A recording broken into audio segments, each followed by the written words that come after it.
Hi friends. இப்போ நம்ம travel பண்ணுறது பார்த்திங்கன்னா திருநள்ளாறுலேருந்து தோப்பூர் வரைக்கும் ட்ராவல் பண்ணிருக்கோம். கடந்த மாதம் இதே வழியில் எய்ம்ஸ் போகும்போது இங்கே ஒர்க் நடந்துகிட்டு இருந்தது.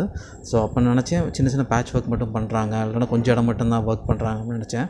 பட் இப்போ போகும்போது பார்த்திங்கன்னா கம்ப்ளீட்டாக திருநள்ளாறுலேருந்து தோப்பூரில் அந்த ஹைவே கன்னியாகுமரி பெங்களூர் ஹைவே சேருது பார்த்திங்களா. அது வரைக்கும் பார்த்திங்கன்னா எக்ஸிஸ்டிங் 2 வே 4 வேயாக கன்வெர்ட் பண்ணிகிட்ருக்குறாங்க. மதுரை மேலூர்லேருந்து திருமங்கலம் ஆல்மோஸ்ட் ஒரு 50 கிலோமீட்டர்ஸு. நான் பைபாஸில் சொல்ல, சிட்டிக்குள்ளே வழியாக சொல்கிறேன். ஆல்மோஸ்ட் ஒரு 50 கிலோமீட்டர் ஸ்ட்ரெச்சு. இந்த 60 கிலோமீட்டர் ஸ்ட்ரெச்சில் இந்த ஸ்ட்ரெச் இருக்குல்ல, திருநள்ளாறு டு தோப்பூர் தான் கடைசியாக 4 வே பண்ணுறாங்க. மற்ற இடங்கள் கம்ப்ளீட்டாக 4 வேயாக கன்வெர்ட் ஆயிடுச்சு. இந்த ஸ்ட்ரெச்லேயும் பார்த்தீங்கன்னா ரெயின் வாட்டர் ட்ரெயின் பண்ணுறதுக்காக 2 சைட்லேயும் ட்ரெயின் கட்டிகிட்ருக்காங்க. அது தவிர்த்து ஊடால போகிற சின்ன கேனல்ஸை அதையும் அகலப்படுத்துகிறாங்க.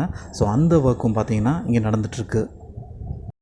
Madurai AIIMS construction work start பண்ணிட்டாங்க அப்படின்னு நியூஸ் வந்ததுக்கப்புறம் சரி போய் அப்டேட் பண்ணுவோம், போய் ஸ்பாட்டில் போய் பார்ப்போனுக்கு அதான் மெயினாக இந்த வழித்தடத்தில் வந்துட்ருக்கோம் நாங்கள்.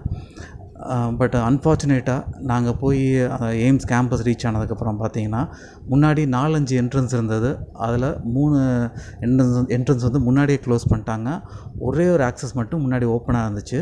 இப்போ அந்த ஒரு ஆக்சஸையும் பார்த்திங்கன்னா ப்ளூ ஷீட் போட்டு டோர் மாதிரி க்ரியேட் பண்ணிட்டாங்க. 2 செக்யூரிட்டி பீப்புளும் உள்ளே ப்ளேஸ் பண்ணியிருக்காங்க. ட்ரெஸ்பாசிங் பண்ண முடியாது, பெர்மிஷன் கேட்டு தான் உள்ளே போகிற மாதிரி இருக்கும். நாங்கள் போன அன்றைக்கி பார்த்திங்கன்னா சண்டே.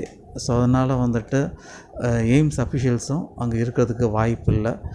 கட்டாயம் இன்னொரு நாள் எய்ம்ஸ் கேம்பஸ் போயிட்டு அங்கே என்ன ஒர்க் நடக்குது அப்படின்னு பார்த்து கட்டாயம் நம்ம சேனலில் அப்டேட் பண்ணுவோம்.